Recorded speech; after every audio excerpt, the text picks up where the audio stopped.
Hey, thanks for listening to the Lutz Family Podcast. This is Josh, and I am here all by myself for this episode. This is episode 3 of the Lutz Family Podcast. And as of right now, my only real structure for the podcast is to do a new episode when someone in my immediate family has a birthday. So there are 5 of us, Michelle and myself, of course, and then our 3 kids, Caleb, Esther, and Chloe. And so I kind of had this idea for, I don't know, a little over a year, and then decided, you know what, I'll start with Caleb's 4th birthday, and then we'll go from there. So Caleb and Esther have summer birthdays in June and July. And then from July until February, which is where we're at now, there haven't been any birthdays in our immediate family. And so episode 3 just comes a little bit later. But today is my 30th birthday, February 12th, 2020. And so I just figured might as well have, another episode. Maybe in future years I'll bring in a friend, or maybe even Michelle and I will just talk. But I figured for this first one, I'll just, crank it out and talk about some things, and we'll see where it goes. I don't really have a very regimented plan, or haven't really thought through what I would even talk about during this time. So if it's a little rambly, that's okay with me. Honestly, even reflecting on why even spend the time to do this, and I came up with a couple reasons for myself. So, for one, just having time built into life to reflect and to think, I think is good and healthy. But just doing it internally, which I do a lot of. I do a lot of internal processing and thinking, and of course everyone does, but some people, it's helpful to just kind of talk it out, to talk things out loud, to really figure out what it is that you're thinking, and it helps focus. So even though I do so much thinking all by myself, just in my mind, I think there's a unique quality that speaking out loud has that can help clarify thoughts, and I think I can view that as a valuable thing for me to be able to have that time to do that. And so here we are, we're doing it. Secondly, I think I've always had a desire to document things, to be, to think like a historian, to try to take the moments as they're happening, but then, capture those moments and preserve those moments so that they can be used in the future, either to learn from or just to reflect back on and think about. In my own family, I think I saw this, I would say my family saw this in me a lot. I would be the family member that would be sure that we had a video camera or just even a digital camera with us on trips and things, and I would kind of be the person documenting what was happening. And in college, I studied history. I think part of that was a love for stories, but then the other part of it was just this kind of, I want to document things. I want to learn about things that have been documented. I don't know. It's a part of how I think. And so for my own family, my thought is just, this medium of a podcast is really easy to do. Just pull out a microphone and start recording, and then in years from now, prayerfully, I make it to 35 and 40 and 45 and 50, and on into the future, I'm able to look back and reflect and even think, where was I 20 years from now, and be able to have my voice and my thoughts captured at this time, so that I can reflect on how I've grown, or how plans or ideas that I've had have either come to fruition, or how God has steered me in an entirely different direction. And I can reflect and be grateful if and when he does that. Because certainly, if I just have plans and I think that they're going to go exactly as I hope, everyone knows that's not how life goes. That's just not what happens, and I'm totally at peace with that. But I think it's just kind of cool to be able to capture my thoughts and ideas.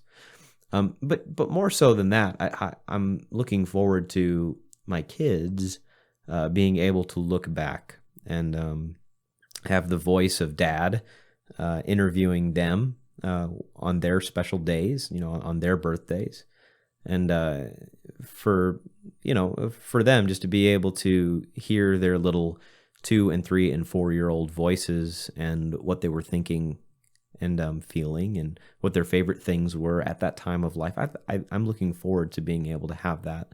So anyway, that's maybe just some of the reasoning why I might do this. But if you've made it this far, you're a couple minutes in, really this is just for me and for my family, and I'm gonna certainly post it publicly. But my hope is not, of course, to have this podcast become anything more than just documentation for my own family and for me. So if you're enjoying it, awesome. And I think that's great. But yeah, I feel a sense of needing to defend, I'm not trying to go pro with podcasting or anything like that. It's just a fun thing for me to do. So I was able to celebrate my birthday with my parents and my brother, my family, of course, Michelle and the kids. We celebrated on Sunday. I was preaching on Sunday morning, so they came to see me preach here in Champaign, Illinois. And then we went out to lunch after that to my favorite spot in Champaign. It's Distill. I enjoy if I've got a choice of somewhere to go, I like to go there in town. And we were able to celebrate, and my parents, they both wrote me really nice cards and were very encouraging. It was just nice to be together and relax. But in addition to giving me cards, they pulled out this 30-year-old piece of paper that my dad had, I guess the day I was born, was taking down meticulously the contractions and how long they were lasting and the space between each contraction. And it started, something like 5 a.m, and it's very, I don't know. I think it's cool that they've saved this piece of paper for so long, and just fun to see that and say, oh wow, he's got the same handwriting and the same little flourishes and how hard he presses down on the paper. It was familiar, even though it was so old. Not so old, but you know what I'm saying. Having a sheet of notebook paper for 30 years, that's kind of cool. And so anyway, they gave this to me along with a paper that my dad wrote around that time. And so my parents are originally from the Ohio River Valley area. I was born in West Virginia in Parkersburg. But then by the time I was 3 months old, my parents had moved us to the Chicagoland area, lived in Berwyn and Cicero and Forest Park, and eventually landed in Brookfield when I was about 10. And then that's where they still are right now. And they've been there this year. Will have been for 20 years that they've been in Brookfield. But in this paper, my dad, when they moved to Chicago, he went back to school. He was thinking about being a nurse, and there were just different things, different classes that he was taking. And so now all of a sudden, he's taking classes again. He had been out of college for a while, and then now, okay, I'm going to, give college another shot and do this. He originally left school so that he could take care of his mom, my grandma, Ruth, who has since passed, but she had brain tumors and was disabled, and had a bunch of other just challenges, and so my dad became the primary supporter for her at a young age. Right when he was in college, and so he he wasn't able to finish school, and that wasn't part of his original plan, of course, that he would have to leave school and take care of his mom. But that was what was needed at the time, and so that's what he did. After I was born, and they did move to Chicago, or in the Chicagoland area, now he finds himself back in school, and so he wrote this paper. And you figure if you just have a kid and your English teacher wants to have you write a paper about something, he figures, well, might as well write a paper about this, about having a kid. And so I haven't read this, actually. I have not read this. They gave it to me on Sunday. This is just a couple days later, but I figured, let me just save it, and so I can capture all of my reactions. This will likely be very embarrassing, maybe even painful to listen to, but I'm going to give it a shot anyway. Also, though I haven't read it, I noticed that there are annotations that have been put on here, corrections and things from his English teacher, which I'll go ahead and skip over those things just so that we can read it in its original form.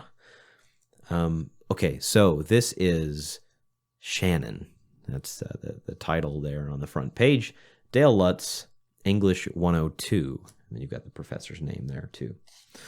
Okay, here we go. Like I said, I've not read this before, but I'm reading it now. And so, here we go. The thrill had grown with each rhythmic ticking sound as we had inched our way up the steep upward climb. When we had reached the top, there was a moment's hush, then loud screams as we accelerated down the partly rusted roller coaster tracks.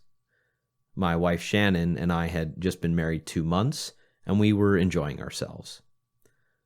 Among our fun, my wife had mentioned that she was late, meaning that she hadn't had her period, and I laughed and said, "There's no way that you're pregnant." My confidence came from the fact that my wife had been taking birth control pills 2 months prior to our wedding day, and dismissing the idea, I had suggested another roller coaster. On the long drive home, my wife had mentioned again never being so late. Though I had thought it was an impossibility, I suggested a visit to the doctor. Within a couple days, we were in the doctor's office. I waited in the waiting room, thinking it was unnecessary to be there, yet it was worth it to reassure Shannon of not being pregnant. At least that is what I had convinced myself. My wife had come out of the doctor's office with a silly grin and said, "It's positive." I had responded by saying, "You mean positive that you are not pregnant?" My wife had said, "No, positive means I'm pregnant." Being unable to convince me, she had begun to cry. Then I believed her. I hugged her, said I loved her, and after working through the disbelief and shock of it all, I had learned that she was 6 weeks pregnant. Now that she was going to be a mother, I had insisted on going somewhere for a healthy meal. Shannon ate a large chef's salad at Bob Evans' restaurant.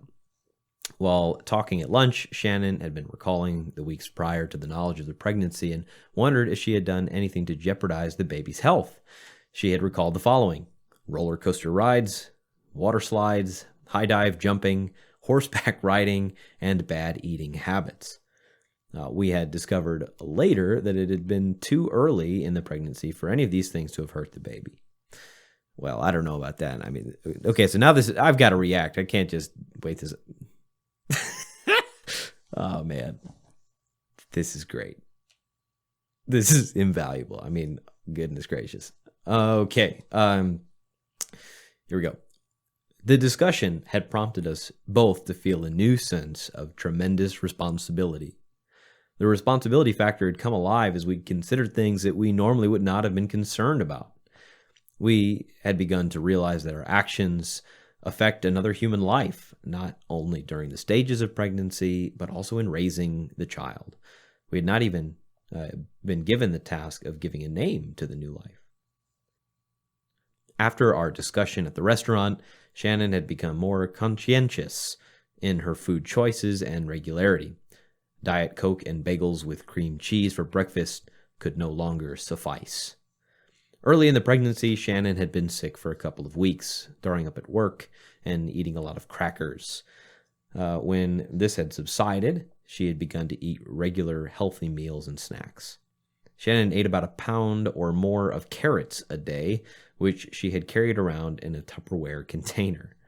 Have you heard of the mother's glow? Well, Shannon had an orange glow from all of those carrots. Changes in Shannon's eating habits before the baby was born had been just a hint of the changes that were going to affect our lifestyles in the near future. Along with pregnancy and more eating had come more pounds, which had made my wife feel obese. There had been no control over her body naturally expanding. Doctor's appointments every week, then every other week had become our schedule. Having heard the heartbeat of the baby at an appointment allowed the realization to sink in even more. There was a life living inside my wife, two people existing in one.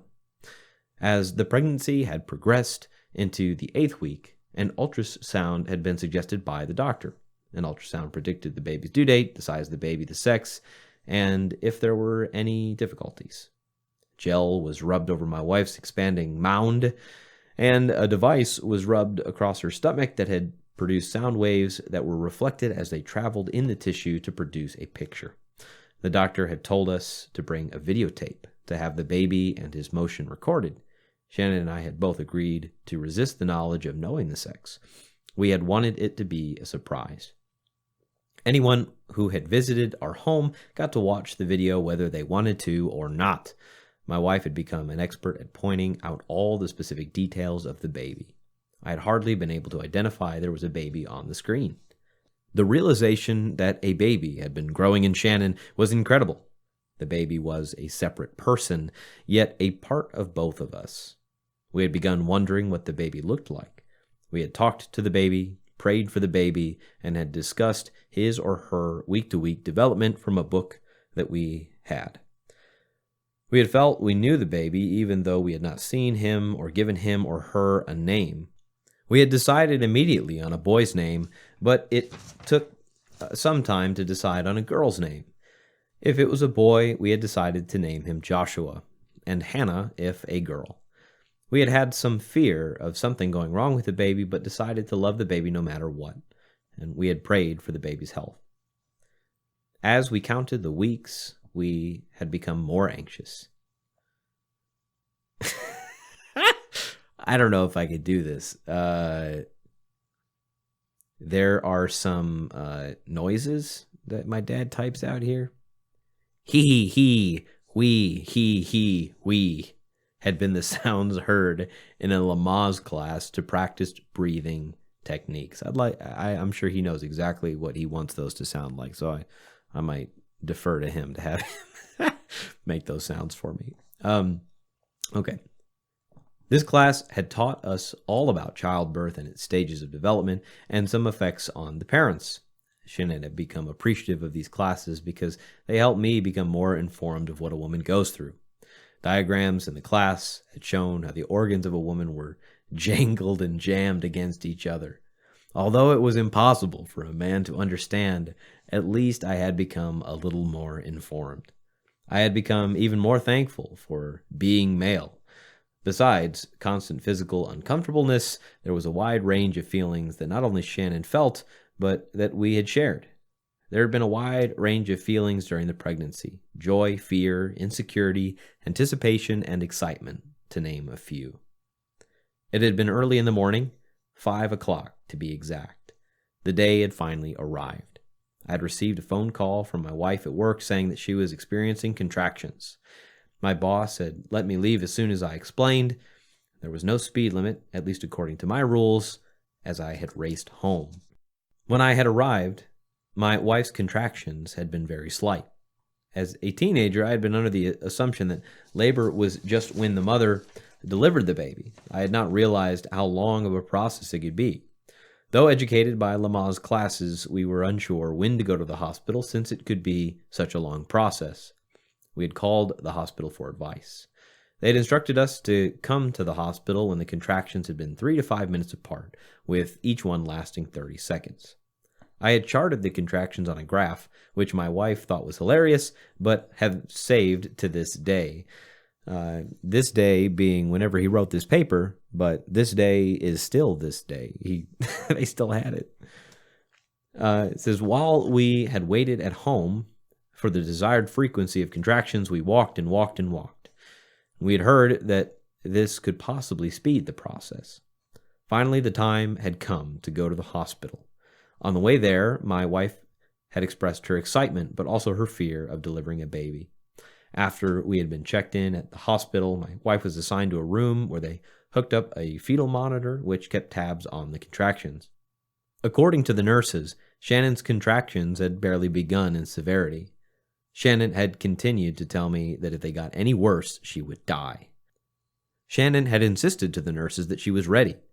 The nurses had checked her, and she was 8 centimeters dilated. 10 was the furthest. The fetal monitor had been hooked up wrong. My wife had actually been having her strongest contractions. They had rushed her to the birthing room, which is a comfortable, nicely decorated room with a television and stereo, not the typical delivery room I had imagined. After we had entered the birthing room, the doctor broke Shannon's water, getting the bed all wet. Shannon had got nauseous and threw up green stuff like in the movie The Exorcist.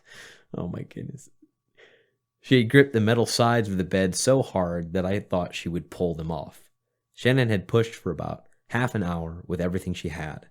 All of a sudden, the head started to pry its way out like a basketball being shoved through a turtleneck sweater. Oh my goodness. I can't read that again. No, I will. All of a sudden, the head started to pry its way out like a basketball being shoved through a turtleneck sweater. My view had been somewhat obstructed by a sheet covering Shannon, so I moved it. The doctor had rebuked me, saying that it was sterile and not to touch it. The vaginal opening had continued to expand to a width I had never thought imaginable to get the shoulders out. To aid the process, the doctor cut the vaginal opening with a sharp surgical instrument. After much strain and pain had been endured, our baby had been born at 7:12 p.m. It was a boy covered with blood, and after birth, Joshua Allen Lutz, a 7-pound, 12-ounce baby. A new life had been added to this world. There had been exhaustion, elation, and then adrenaline that had allowed us to enjoy Josh after he had been born. Whew! There you go. That was 6 pages of excitement right there. There is a note here at the end by the teacher. So he says, "Good paper. The past perfect is a poor tense to use that really got in the way of enjoying a good read. I'd like you to set this aside for a month and reread it, and you could really improve a really good paper." Though he did get an A, and with everything going on in life at that time, I'm sure that he did not go back. Because once you get an A, I mean, hey, that's good enough. But yeah, there's a lot of hads in there. But great. Good stuff. Nice paper, Dad. Excellent read. Though there's some things that I'd rather not say out loud, especially about my parents. But hey, cool. Thanks for giving me that letter or that paper. It's funny, now having gone through this process myself 3 times, with Caleb and then Esther and then Chloe, and just some of the things that you talk through. It's like, yeah, in the first, you don't really know, but then I'm sure as Paul was born and Hannah and Rachel were born, it was a different kind of process for you. But to capture what your thoughts were during the time, that was fun. Thanks. Okay, so now that I've gone through that paper, there's some other things I thought I could do during this podcast. I went online and just typed in questions to ask yourself as you turn 30, and not surprisingly, there were probably 50 different articles that have that sort of thing as the topic. And so I printed out a couple of them without really studying them very, very deeply. But there's just these lists of questions, and I thought, well, it might be cool to, ask myself some of these questions and just kind of see where that leads. But yeah, these, like I said, I've not really edited through. I'm sure that these are just, internet bloggers that are coming up with these lists, and so I don't know what their backgrounds are, or why they're asking the questions that they're asking. Whatever, you get the idea. It's a list of questions. Figured I could ask myself some of these things. Okay, well, this one gets morbid quick. I don't feel close to death, but it says 30 questions to ask yourself before you die. Cool. All right, let's see here. One of the questions, it says, what do you love doing that you aren't doing? Okay. It says, furthermore, how could you get paid for doing what you love? All right. Well, I do feel like I love what I'm doing.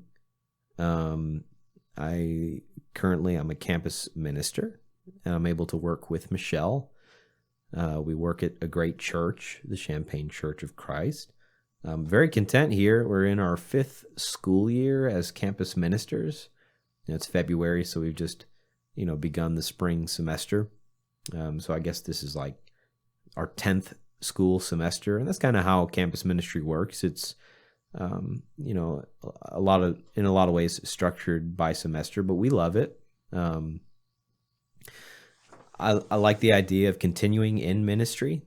My undergrad was in religious studies, and then we moved to Burlington and did, our internship there. Of course, during college, did different ministry internships. And so for quite a while, this has kind of been my hope, and then Michelle and my hope that we would be able to do ministry.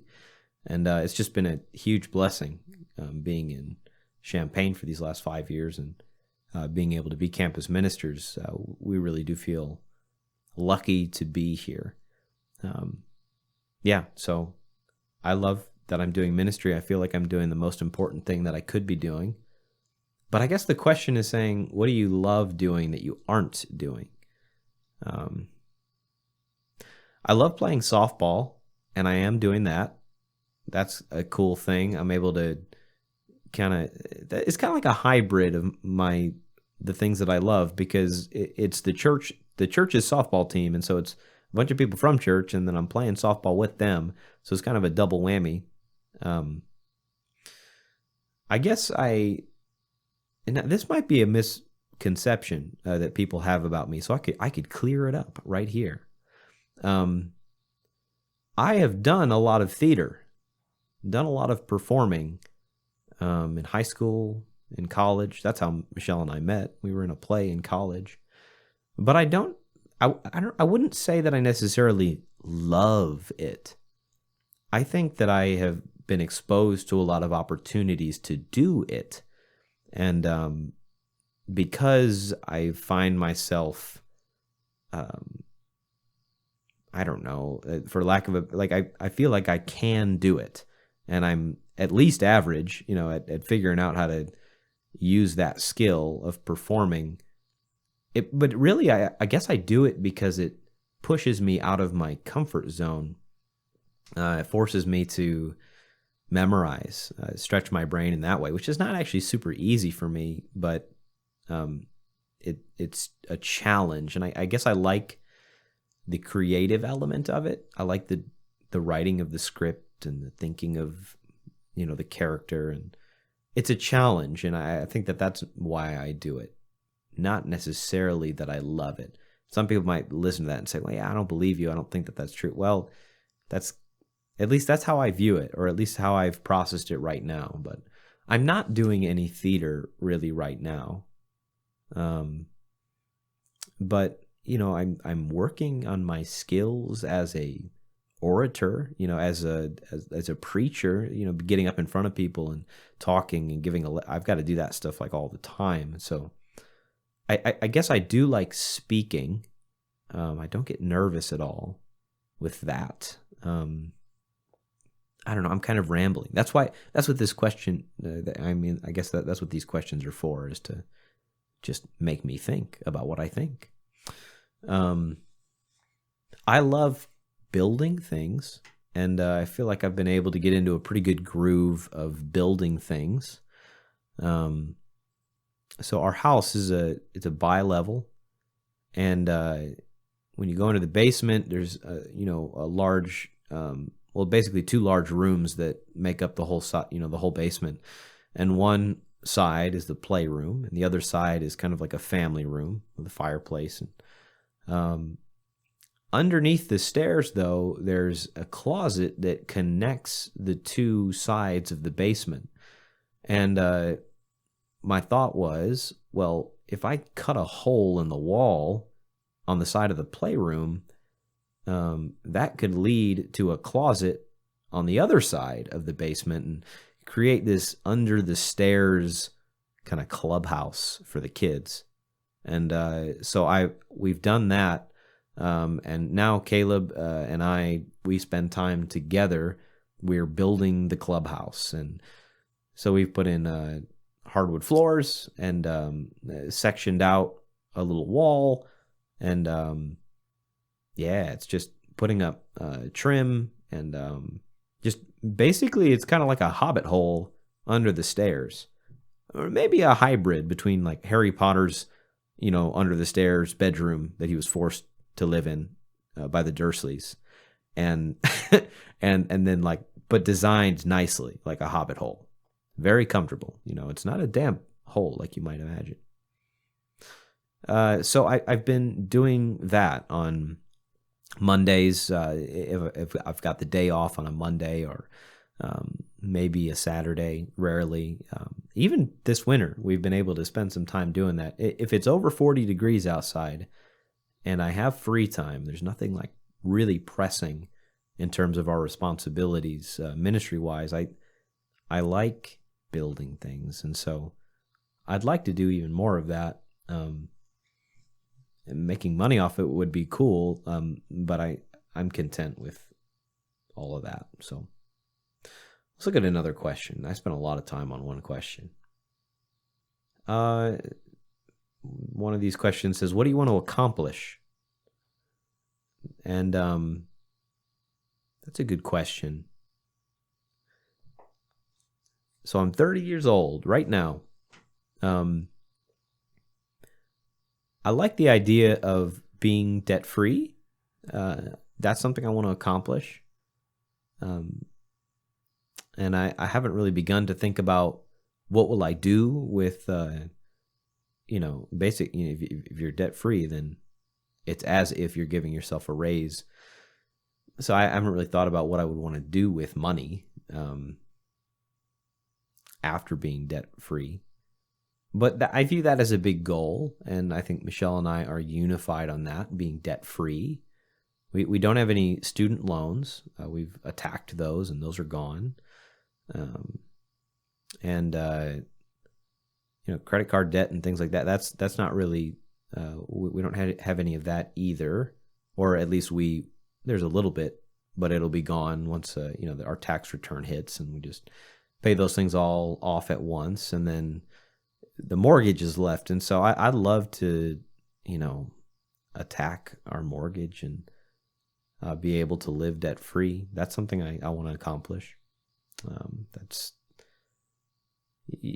That's something I'd love to do. Love to see that happen in our lives. I'd like to become an evangelist. That's a goal that I have. I'd like to accomplish that. In our family of churches, there's, I guess, kind of a typical path for ministry. Usually you're a ministry intern somewhere. And then if you're lucky, and you're able to get a full-time ministry position, I would say the way I've seen it is either someone is a youth and family minister or they're a campus minister. And those are usually whether or not they should be looked at this way, they're kind of viewed as entry-level positions, which I think is silly because it takes somebody. I mentioned we're in our 5th school year, as campus ministers, I feel like there's some things that I'm only just figuring out right now. And there's a whole lot more that I feel like I haven't even begun to start figuring out yet. And I can only imagine the same is true for youth and family ministry. 4 or 5 years it can go by quickly, but that's only one cycle of students, working through your high school or your college ministry. So to even begin to think, oh, well, yeah, I'm going to be in this job just a couple of years and then move on. It's like, no, maybe just stay in that position and really actually learn what you're doing and how to do it. That's how I feel about it, at least.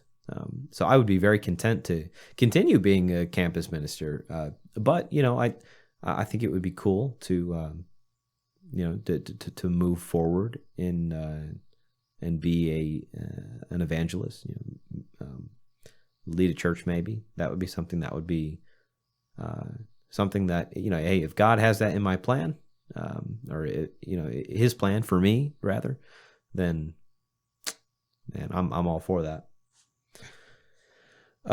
What else we got here? It says, where do you want to live? Are you happy with life where you are? I think I kind of already mentioned that or answered that. I do feel very happy where I am. Definitely content to be in Champaign. What worries you the most? Worry comes from fear, and most fear is imaginary. So what are you worried about? Yeah, this definitely feels like a 30-year-old millennial blog writer. What worries me the most? I don't know. I feel like Michelle and I have had, in the grand scheme of things, a really great hand dealt to us. Certainly there's some things that you can accredit to our decisions, but very little. I mean, my parents, they really instilled in me, I think, a lot of the reasons why I do the things that I do are because my parents instilled those values and principles in me. And the reason that they instilled those values and principles in me is directly correlated to their relationship with God, their decision to live out discipleship in their life, and then get advice and input from people. Because, and maybe I'll save this for another year, but their own upbringing was not something that it's like, oh yeah, we learned all these great principles from our families, and we saw great examples of all these. No, not necessarily. I mean, they needed to kind of relearn how to be everything, parents and good spouses and all that stuff. So what worries me? I mean, yeah, like Michelle and I and the kids are all relatively healthy. No major health concerns as I'm recording this at age 30. I mean, you never know what's going to happen, but I guess what worries me the most is if my kids decided that they didn't want to have a relationship with God, if they didn't want to, or if they were unable to see how good Jesus is. I think that worries me. And they're gonna go on their own journeys and prayerfully make faith their own. And I know that if you raise up a child in the way that they should go, that when they're old, they won't turn from it. But I believe that proverb is a principle. It's not a guarantee or a promise. But I'm doing everything in my power, and I think Michelle's doing everything in her power to give our kids the best chance that they can to become disciples of Jesus and be learners for their whole lives. Yeah, I guess that worries me. I think anybody that spends significant time studying the character of Jesus is going to be impressed by Jesus and who he is, the way that he lived. And so I feel like I mean, I, I don't feel like this right now is the time to make sweeping judgments about people. But I feel like, man, if you can't see how good Jesus is, you're just not really looking. You're not really learning, don't have your eyes open. He's just, I mean, he's so good. So why wouldn't you want to follow him? Why wouldn't you want to do things in the way that he wants them to be done, since he's as awesome as he is? So what we got here is another question. It says, who are your mentors? We have Tracy and Phyllis Lahr, who lead the church here, and they're, directly our mentors, and we look up to them a lot, and I feel like we learn a lot from them. They also have 3 kids, and so that's been cool to kind of pick their brain about different things, just about being parents, and being, for me, a good husband, and for Michelle, a good wife, and talking through those things, how to lead people. We talk about those things with them all the time. I'd say some other mentors that I have, I look up to all of the elders that are here at the church in Champaign, Ron and Patty, and Kevin and Leanne, and Dave and Angela. They all, in different ways, are folks that I look up to, and I would trust them with any area of my life, and just say, hey, here's what's going on. So let's see what else we got here. It says, how do you manage your time? Well, I love Google Calendar. That thing is awesome. We've got a calendar for like every single member of our family, basically, and it just looks like a confetti explosion when I open Google Calendar, because everything's color coded and it's all these little segments of time. But so I would say I manage it well, and I manage it with Google Calendar. You kind of have to, All right, I'm looking at another one. This one was very kind of like heavy,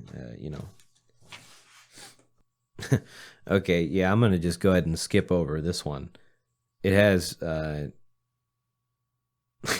it exposes whatever this person's life situation is right away. It says, date someone who's just not your type. What the heck does that mean? Well, very happily married. Thank you very much, internet blogger. Yeah, this one is trash. It says, splurge on something expensive that you've always desired.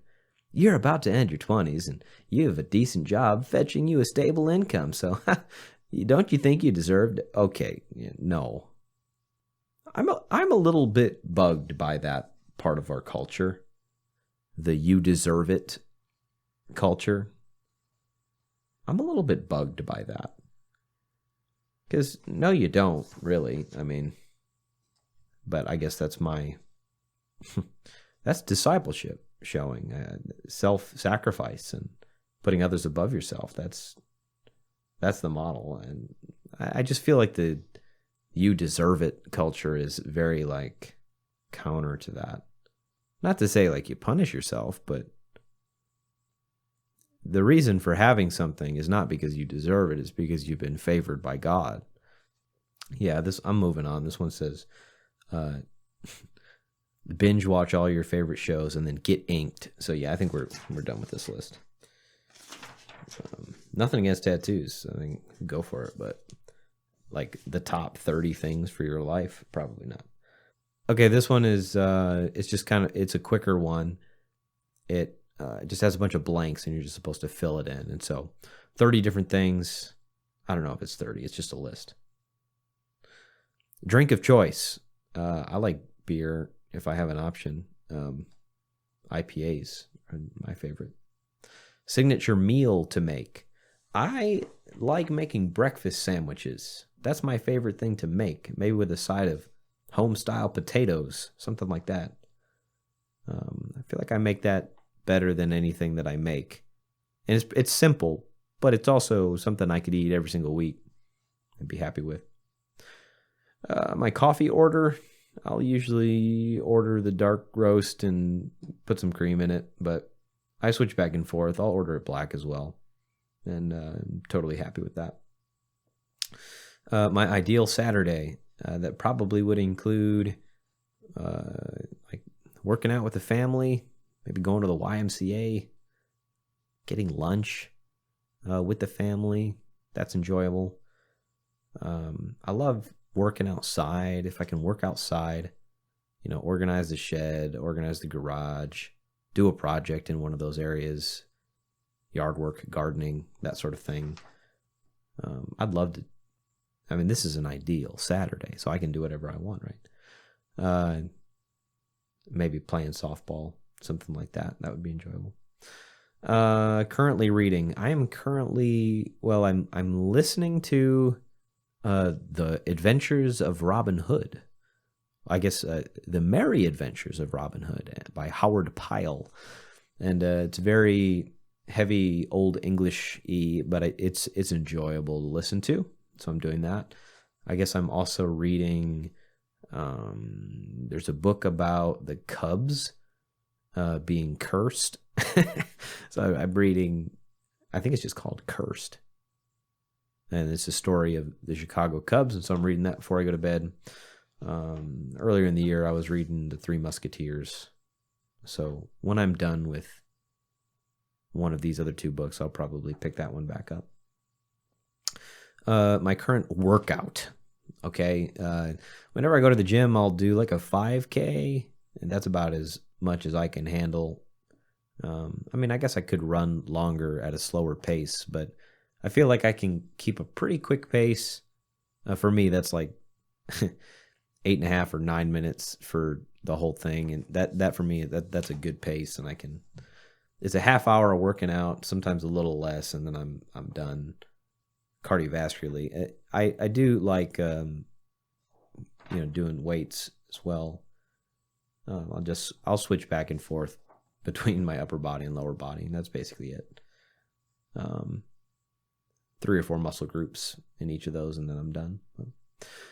Favorite vacation spot. Michelle and I, for the last couple of years, we've done I guess not every year for the last couple of years, but we've done this at least twice, where we've gone to Wisconsin and done the Renaissance Fair, and then had that be part of it, but then just, restaurants and just being together.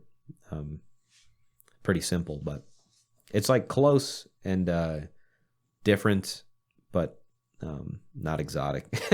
We're not really exotic people like that. Okay, it says favorite music. I guess bands that have been my favorites for a little while.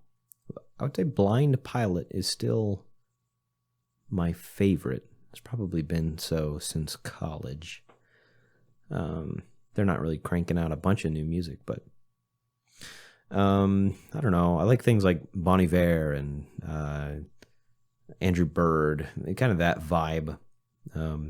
Acoustic, tight harmonies, mellow. A newer group to me, The Lone Bellow. I like them. I guess I don't know. You get the gist. That sort of thing. There's a band, The Grey Havens, which I like them as well. Kind of spiritual, but not beat you over the head spiritual. I like lyric, when things are lyrically complex and it's not just the same bridge over and over and over.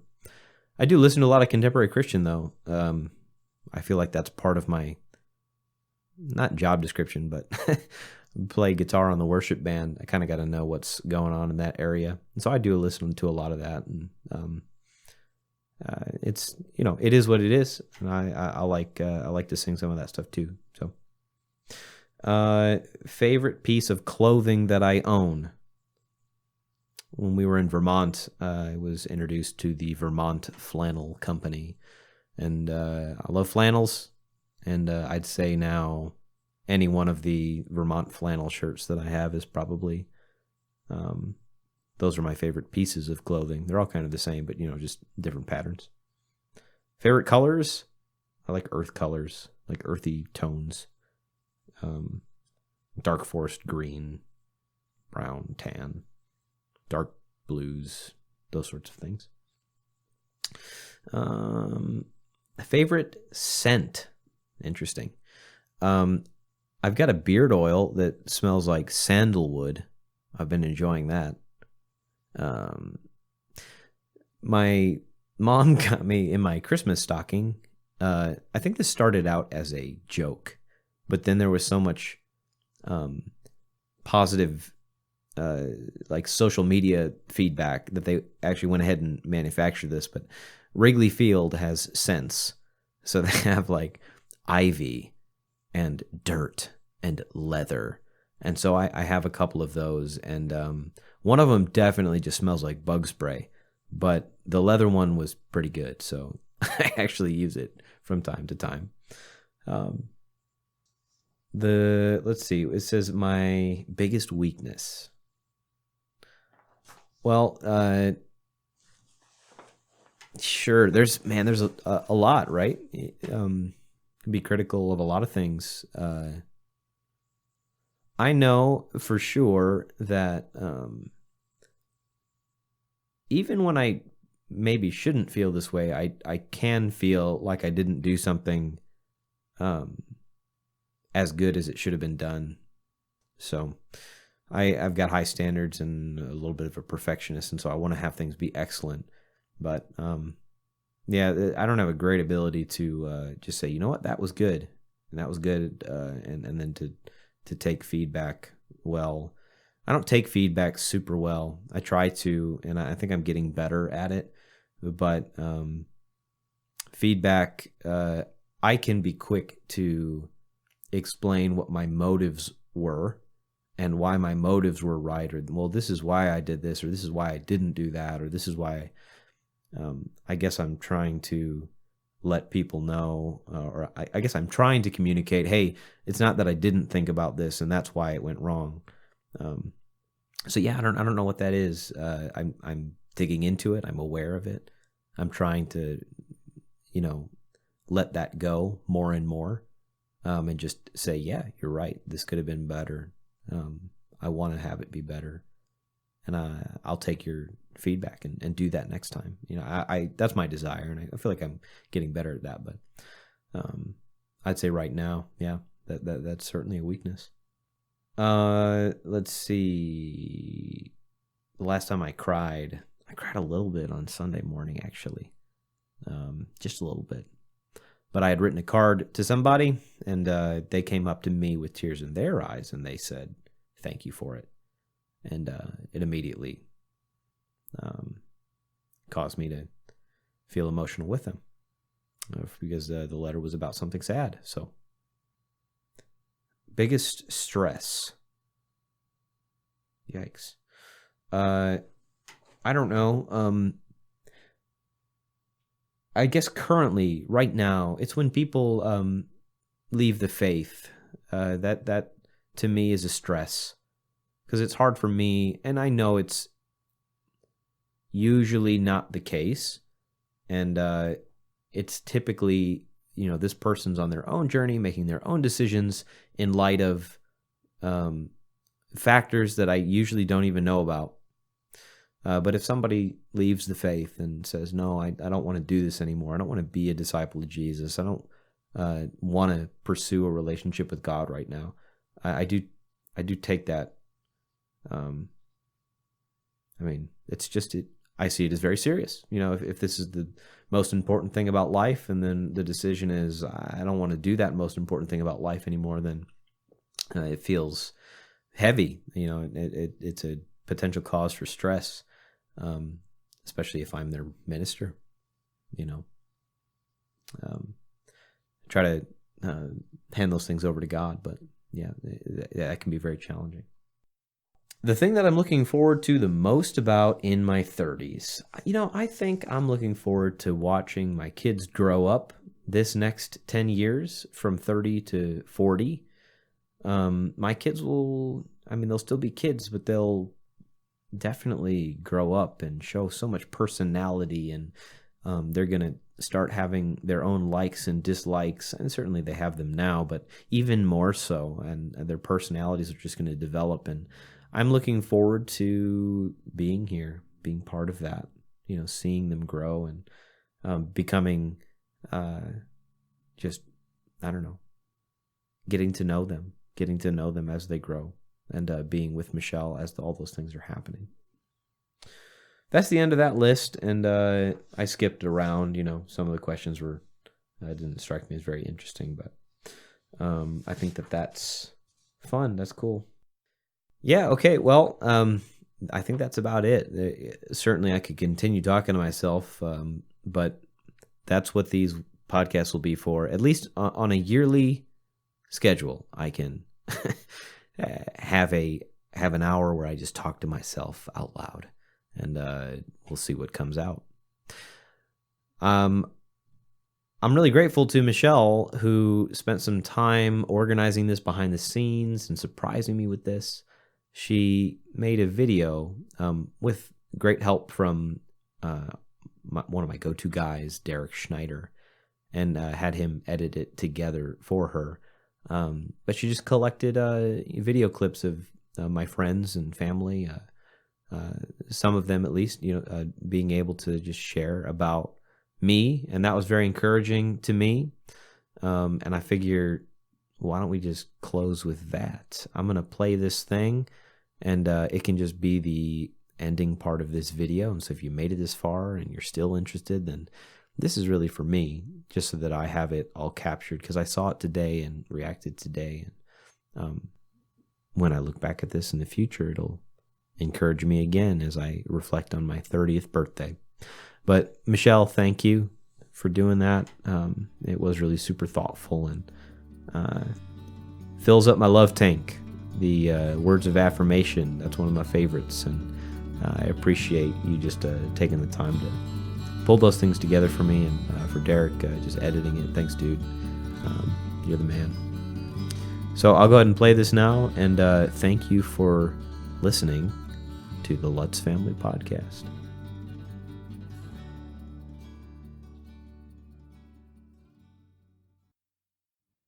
What's up, Josh?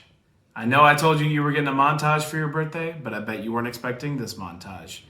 I love you a lot. There's a lot I could say, but how about we just let everyone else in your life explain that? Hey, Josh. Nope.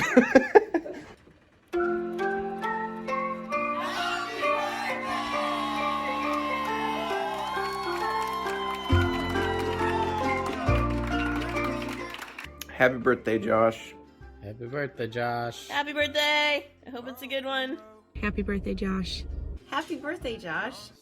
Happy birthday, Uncle Josh. We love you. Happy birthday. Happy birthday, son. Happy birthday, Josh. Happy birthday, Josh. Hey, Josh. Happy birthday. Happy birthday, Josh. Joshua Allen Lutz. Josh, I'm very encouraged by you turning 30. Stay strong, brother. Wow, it's hard to believe you are 30, because it is hard to accept I'm old enough to have a 30-year-old son. I just want to say that the 30s are exactly like the 20s. Even though you were the youngest of my friend group in high school, you were always the old man, and now you are an old man. You start growing hairs in different places, like on your shoulders and on your back, like 30. You're getting old. I mean, sometimes also your back just starts hurting for no reason. Woof. 30. That's all I gotta say. I just wanted to let you know of a few things I admire and appreciate about you. You are such a thoughtful and encouraging son, and I really appreciate that. I see the way that you raise your family, and I want to be someday a dad like you are a dad. Your creativity, hard work, and attention to detail are inspirational. You're down to make the most of the time that we have together, whether it be playing a good game, having a laugh, having a beer, playing with the kids. Dad, thank you for making me egg sandwiches. Not only do you use your talents, but you also, I believe, live out the scripture that says to work at everything as working for the Lord. You're a great brother. You're a great dad. You've heard people say that I love you, but I also like you, but it's really true. I really do like you as well as love you. Thank you for this birthday. Your standard of excellence, the way that you strive to bring people together, and the way you are a servant. I think I see these three things impact almost everything that you do. It's the intention behind almost anything that you do from my lens. I love you. Hope you have a great day. Much blessings to your family and all your friends. Thank you for being a wonderful son-in-law And brother-in-law. and have a happy birthday, Josh. I love y'all. Love you. I love you very much. I love you, buddy. I just love you so much. I appreciate so much about you. I just love you a lot. I appreciate you. I just love you because you are Joshua, my son. Happy birthday. I couldn't be prouder. I love you so much. Happy birthday, Daddy! Wow.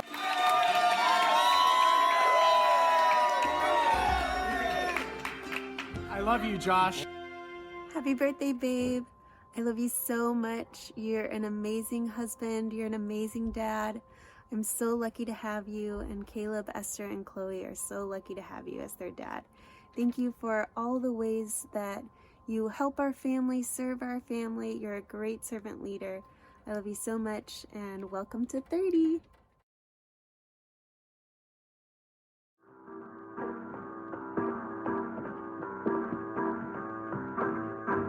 Hey, Josh, just here to wish you a happy birthday.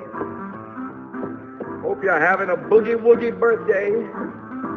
You're 1 year older, but just as cool as you've always been.